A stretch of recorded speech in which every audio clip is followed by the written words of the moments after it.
بسم اللہ الرحمن الرحیم۔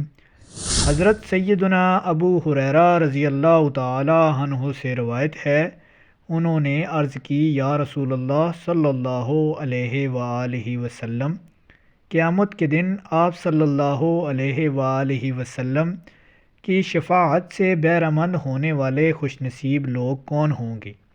تو حضور اکرم صلی اللہ علیہ وآلہ وسلم نے فرمایا، اے ابو ہریرہ، میرا گمان یہی تھا کہ تم مجھ سے پہلے یہ بات کوئی نہیں پوچھے گا، کیونکہ میں حدیث سننے کے معاملے میں تمہاری حرص کو جانتا ہوں۔ قیامت کے دن میری شفاعت پانے والا خوش نصیب وہ ہوگا جو صدق دل سے لا الہ الا اللہ محمد الرسول اللہ کہے گا۔ حضرت سیدنا جابر رضی اللہ تعالی عنہ فرماتے ہیں کہ میں نے حضور اکرم صلی اللہ علیہ وآلہ وسلم کو فرماتے ہوئے سنا، سب سے افضل ذکر لا الہ الا اللہ ہے اور سب سے افضل دعا الحمدللہ ہے۔ ناظرین کرام، یہ دونوں ایسے اذکار ہیں جو پل بھر میں فیصلے کروا دیتے ہیں۔ کلمہ شریف کی برکت سے آسانیاں ہو جاتی ہیں، اور جس بندے کے اخلاص کے ساتھ لا الہ الا اللہ کہا تو آسمانوں کے دروازے کھول دیے جاتے ہیں، یہاں تک کہ وہ عرش تک پہنچ جاتا ہے، جبکہ کبیرہ گناہوں سے بچتا رہے۔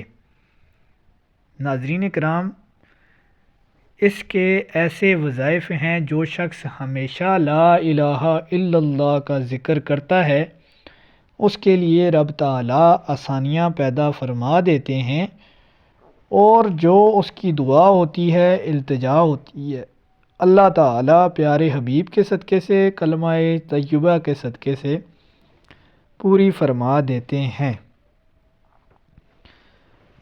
حضرت سیدنا ابو ہریرہ رضی اللہ تعالی عنہ سے روایت ہے کہ سید المرسلین رحمۃ للعالمین نے فرمایا، اپنے ایمان کی تجدید کر لیا کرو۔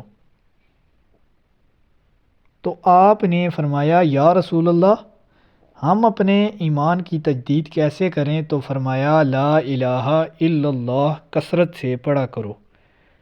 کلمہ شریف کی اتنی طاقت ہے کہ ایک طرف ساری دنیا، زمین و آسمان، ہر چیز رکھ دی جائے، جو شخص ایک دفعہ کلمہ پڑھتا ہے اس کا ثواب ان سب چیزوں سے باری ہوگا۔ جو شخص چاہتا ہے کہ اس کی دعاؤں میں قبولیت آ جائے، وہ اس سے پہلے کم از کم 10 مرتبہ کلمہ طیبہ پڑھ کے دعا مانگے۔ ویڈیو اچھی لگے چینل کو سبسکرائب کر دیں۔